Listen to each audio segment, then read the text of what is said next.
सुप्रभात बच्चों। आज मैं आप सबको इस वीडियो में शब्दों का वर्गीकरण और उसके भेद के बारे में बताऊंगी। बच्चों, किसी भी भाषा में शब्दों का समूह उस भाषा का शब्द भंडार कहलाता है और हमारी हिंदी भाषा का शब्द भंडार अत्यंत व्यापक है। बच्चों, आज की वीडियो में मैं आप सबको शब्द का निर्माण कैसे होता है, शब्दों की बनावट कैसे होती है, शब्दों को किस तरह से बनाया जाता है और शब्दों का प्रकार क्या है, शब्दों का उपयोग क्या है या शब्दों का प्रयोग क्या है, ये आइए चलिए देखते हैं। सबसे पहले शब्द की परिभाषा क्या है। तो बच्चों देखिए, मैंने यहाँ पे शब्द की परिभाषा लिखी हुई है। ऐसा स्वतंत्र वर्ण समूह जिसका एक निश्चित अर्थ हो शब्द कहलाता है, जैसे सुंदर, कमल, दशरथ, हिमालय आदि। अर्थात वर्णों का ऐसा समूह जिसका कोई न कोई अर्थ निकलता हो उसी को शब्द कहते हैं। जिसका कोई अर्थ ना निकले हम उसे शब्द की श्रेणी में नहीं रखते। हम इसे इस तरह से भी समझ सकते हैं कि वर्णों के सार्थक समूह को शब्द कहते हैं। शब्द भाषा रूपी भवन के लिए ईंट का कार्य करते हैं, अर्थात भाषा के भवन का निर्माण करने के लिए शब्द उसमें ईंट का कार्य करते हैं, अपना योगदान देते हैं। अब शब्दों के व्यापक स्वरूप को समझने के लिए हम शब्दों का वर्गीकरण करेंगे। शब्दों का वर्गीकरण किया गया है, उसे हम समझेंगे कि शब्द का वर्गीकरण किस किस आधार पर शब्द को रखा गया है।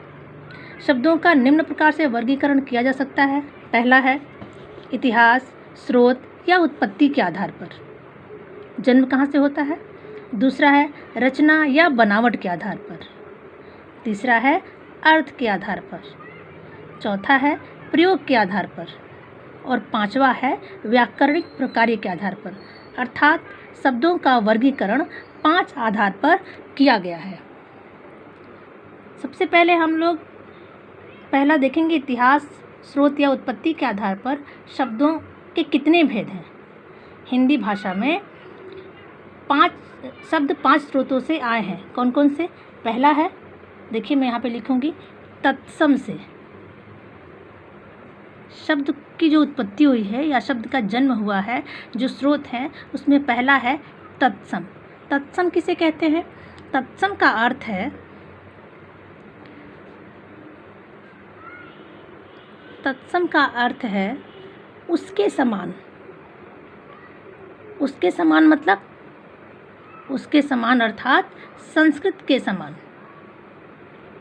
संस्कृत के समान इसका अर्थ ये हुआ कि वैसे शब्द जो संस्कृत से अपना स्वरूप बिना बदले हिंदी में प्रयोग किए जाते हैं। संस्कृत के ही शब्द जब हिंदी भाषा में प्रयुक्त होते हैं तो उन शब्दों को तत्सम शब्द कहते हैं, कोई परिवर्तन किए बिना। संस्कृत के ही शब्द जब हिंदी भाषा में प्रयोग किए जाते हैं तो उन्हें तत्सम शब्द कहते हैं। जैसे अब देखिए कौन कौन से शब्द हैं। जैसे पुष्प, जो कि संस्कृत का शब्द है लेकिन हम हिंदी में भी प्रयोग करते हैं।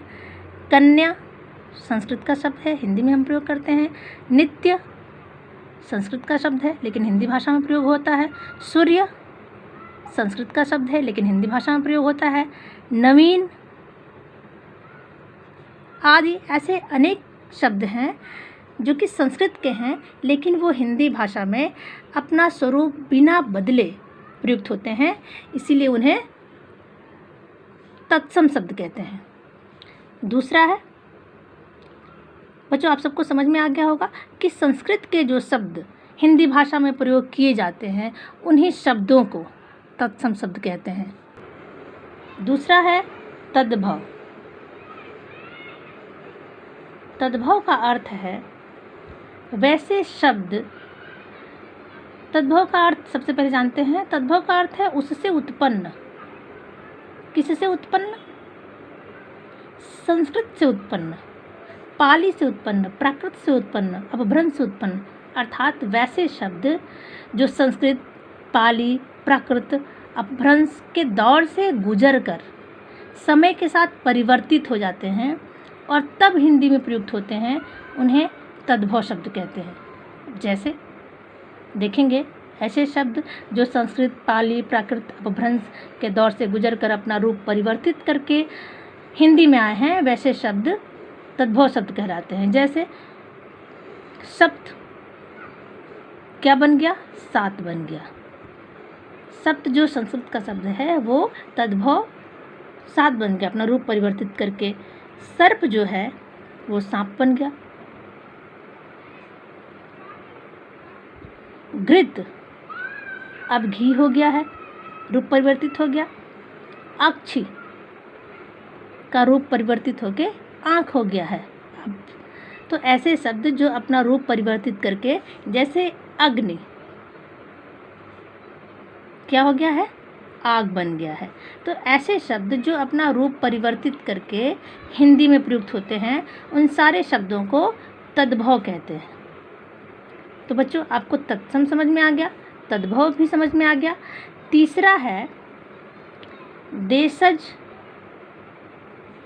या आगत शब्द, देशज शब्द। तीसरा है देशज शब्द। देशज का जैसे नाम से ही हमें पता चल रहा है कि हमारे देश के क्षेत्रीय भाषा के शब्द, क्षेत्रीय बोली से, भारतीय जनजातियों या ग्रामीण क्षेत्र में बोले जाने वाली बोलियों से लिए गए शब्द देशज शब्द कहलाते हैं। आप सबको पता ही है कि हमारा भारत देश विभिन्न बोलियों और भाषाओं का देश है। तो विभिन्न बोलियों और भाषाओं से जो शब्द हमारी हिंदी भाषा में आए हैं, वैसे शब्दों को देशज शब्द कहते हैं। अब जैसे देखिए पगड़ी, लोटा, धोती, झोला, खटिया, साग आदि।